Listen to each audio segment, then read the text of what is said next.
ZanuPf yofumurwa zvekare kumakotsi mushure mekunge vajob scala vahwina nyaya dzavo vaonekwa kuti vakasungirwa mahara. Kusangana zvekare kwatiri kuita paCoolin TV mhuri yeZimbabwe. Kana uchangosvika panapa iri first time yako, gara wasubscribe, ukomenda, ulike, ushare, toramba tichidzoka nema-updates nezvimwe zvese zvinenge zvichiitika.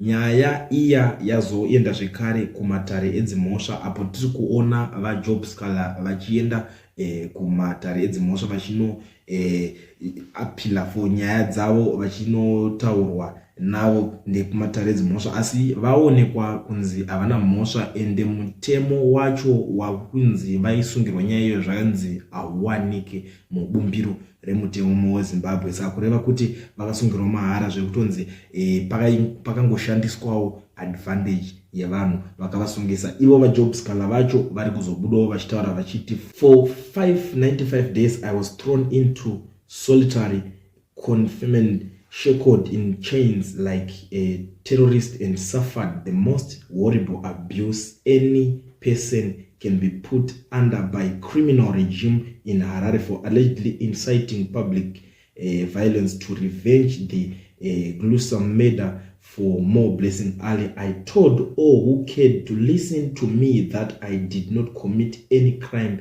in my professional calling to represent the more Blessing Ali family. I told all of you that it was the evilness that resided in the hearts of those who ran our country, and it was political persecution to remove me from the 2023 general elections. Today, the High Court sat in Harare to hear my two appeals, one fake conviction of publishing falsehoods and another one of inciting public violence to revenge the death of more Blessing Ali. Ndo mashoko abuda achitaurwa navajob scala, asi vanhu vari kuzobudawo vachipindura vachikomenda on nyaya iyo. Vari kuti it's so painful, it goes to show the tactics that are used by those who abuse power, its constitution of the country, which must put them on neck. The current notion that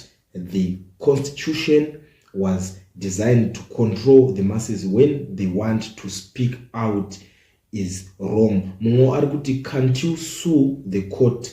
This SADC meeting is important for them to take the chairmanship. Your case had to be cleared, but we all know that he does not forgive. Mungo arguti, for defending more Blessing, we will always be indebted. The struggle continues. Mungo arguti, varakashi nas vakanyarira kuti zi apana anechikutaura shemu. Mungo arguti, I pray that you still alive, and the saddest part is that those who are mandated in protecting the citizens have disregarded the oath they took in exchange of money. Mwarikuti regerai vakomana vanoremara.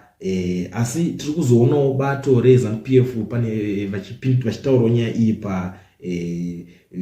social media ipapo inoti ZanuPf Patriots vari kuti Job Scala acquittal is a sign that ZanuPf government respects the rule of law. Asi havana kufara nezvataurwa izvi, kusanganisirawo uyo anozviita mutori wenhau kana kuti award winning journalist anonzi Hope Chimono, abva apindura pazasi pepost iyoyo achiti you are idiots. Ndo mashoko apindura ipapapa. Ndo nyaya yacho muri Zimbabwe. Ndanaenda kubatira zvekare nhasi pachannel penyu. Kuzazivo kana uchangotonga kusvika pana peri first time yako, gara wasubscribe, ukomenda, ulike, ushare, toramba tichidzoka nema-updates nezvimwe zvese zvinenge zvichiitika.